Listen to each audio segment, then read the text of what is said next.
평강이 여러분과 함께하기를 기원합니다. 오늘 새벽 강단을 통해 하나님의 말씀을 깨닫는 지혜와 기도하고 간구하는 모든 것들 위해 응답의 열매가 충만하기를 소망합니다. 오늘 성경 읽기 내비게이션은 마태복음 17장 1절에서 27절까지의 말씀입니다.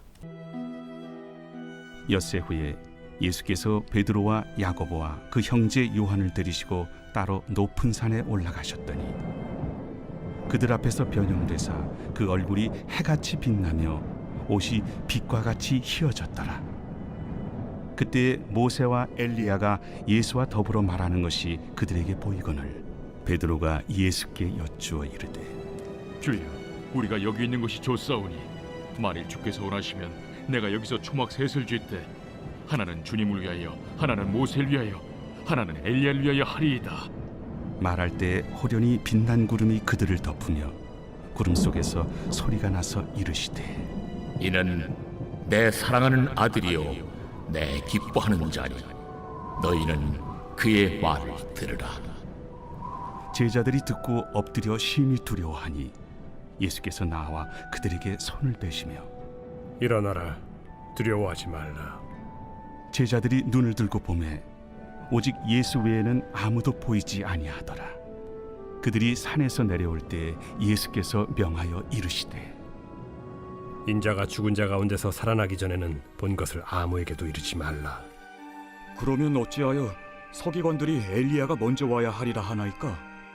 엘리야가 과연 먼저 와서 모든 일을 회복하리라. 내가 너희에게 말하노니 엘리야가 이미 왔으되 사람들이 알지 못하고 임의로 대우하였도다. 인자도 이와 같이 그들에게 고난을 받으리라. 그제서야 제자들이 예수께서 말씀하신 것이 세례 요한인 줄을 깨달으니라.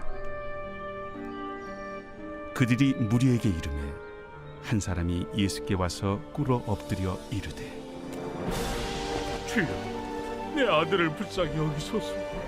그가 간질로 심히 고생하여 자주 불에도 넘어지며 물에도 넘어지는지라. 내가 주의 제자들에게 데리고 왔으나 능히 고치지 못하더이다. 믿음이 없고 패역한 세대여, 내가 얼마나 너희와 함께 있으며 얼마나 너희에게 참으리요. 그를 이리로 데려오라. 이에 예수께서 꾸짖으시니 귀신이 나가고 아이가 그때부터 나으니라. 이때 제자들이 조용히 예수께 나와 이르되 우리는 어찌하여 쫓아내지 못하였나이까? 너희 믿음이 작은 까닭이니라. 진실로 너희에게 이르노니 만일 너희에게 믿음이 겨자씨 한 알만큼만 있어도 이 산을 명하여 여기서 저기로 옮겨지라 하면 옮겨질 것이요 또 너희가 못할 것이 없으리라. 갈릴리에 모일 때 예수께서 제자들에게 이르시되 인자가 장차 사람들의 손에 넘겨져 죽임을 당하고 제3일에 살아나리라 하시니 제자들이 매우 근심하더라. 가버나움에 이르니 반세계를 받는 자들이 베드로에게 나와 이르되 너의 선생은 반세계를 내지 아니하느냐? 내신다. 하고 집에 들어가니 예수께서 먼저 시몬아, 내 생각은 어떠하냐? 세상의 임금들이 누구에게 관세와 국세를 받느냐?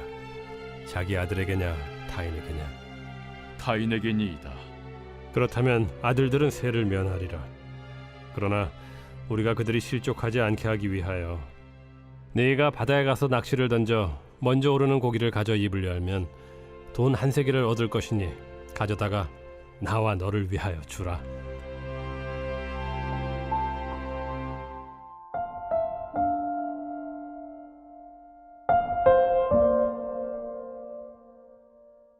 너희는 누구냐? 지금 인터넷에 회자되는 큰 사건이 하나 있습니다. 일명 양주 고깃집 모녀 갑질 사건입니다. 그냥 들어도 참 민망한데 그분들이 그리스도인이라고 합니다. 아니, 목회자이었습니다. 전화 한 통이면 바로 누구인지 알 수 있는 분이었습니다. 정말 부끄럽습니다.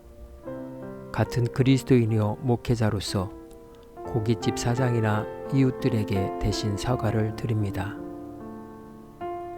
예수님은 제자들에게 1차 순환 예고를 하셨습니다. 그것은 죽음을 예고한 것입니다. 예수님의 순환을 이해하지 못한 제자들의 마음은 근심과 염려로 암울했을 것입니다. 그런 제자들에게 예수님은 시청각 교육을 하십니다. 예수님은 영광의 광채로 빛났습니다. 그리고 모세와 엘리야가 나타나 예수님과 대화를 합니다. 순환 예고에 대한 사실을 입증해 보이신 것입니다. 모세, 엘리야, 예수님 모두 기름 부음 받은 자들입니다. 모세, 엘리야, 예수님 이 모두는 기름 부음 받은 자들입니다. 그리스도라는 뜻입니다. 제사장, 선지자, 왕 이 세 직분의 대표적인 전형입니다. 며칠 전 베드로의 신앙 고백 위에 세워질 것이라고 가르치셨던 교회 공동체는 기름 부음 받은 자, 곧 그리스도를 고백하는 이들의 공동체라는 것입니다. 그러므로 너희는 기름 부음 받은 자들이다. 세상에 대하여 너희는 제사장, 선지자, 왕으로서의 정체성과 사명을 수행해야 한다. 즉 너희는 이 시대의 레위인이다. 하나님의 말씀을 가르치고 그 말씀을 실현해 나가는 사명을 가진 자들이다. 이것이 우리의 존재입니다. 꼭 기억하십시오. 세상에서 우리는 누구인가? 세상에서 우리는 하나님 나라에 대한 공인입니다.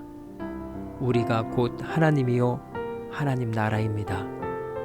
어느 시대든지 하나님께서 일하시는 방법은 교회의 지체들을 통하여 그분의 목표를 이루어 가시는 것입니다. 그러므로 교회는 이 땅에서 하나님의 사업을 대행하는 대리인입니다.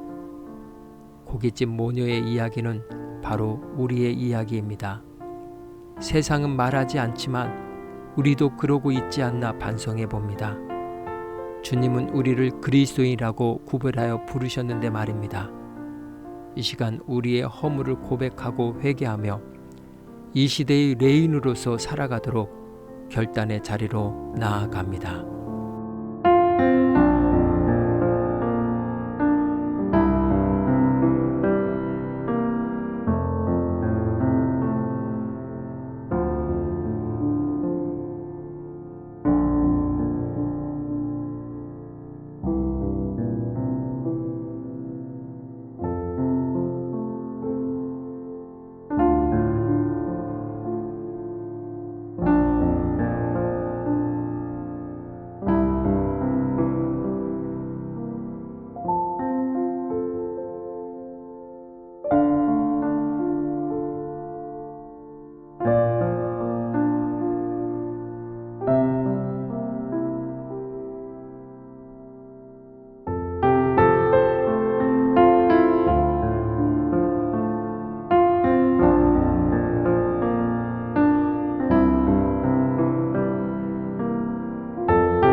변화산 사건까지가 예수님의 은둔 사역입니다.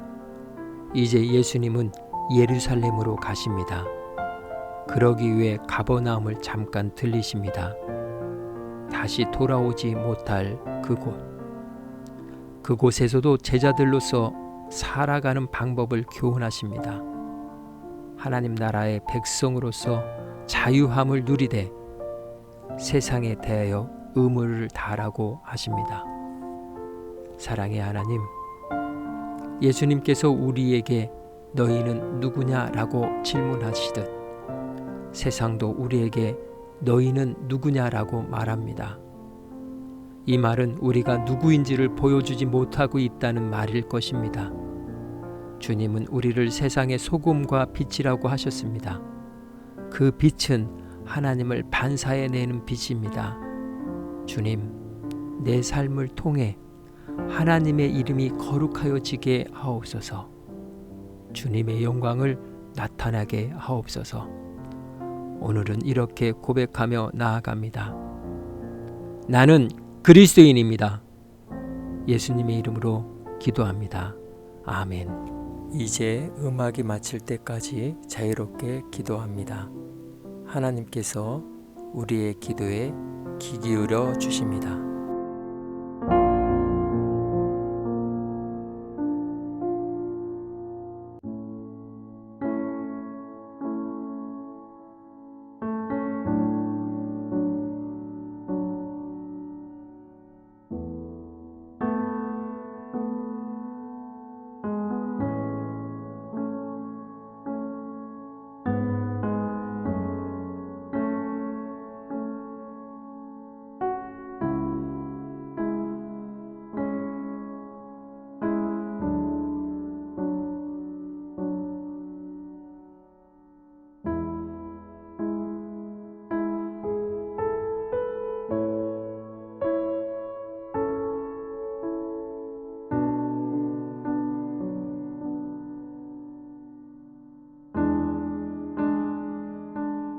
우리의 기도를 들으신 하나님께서 오늘도 동행하십니다. 주 안에서 승리하십시오.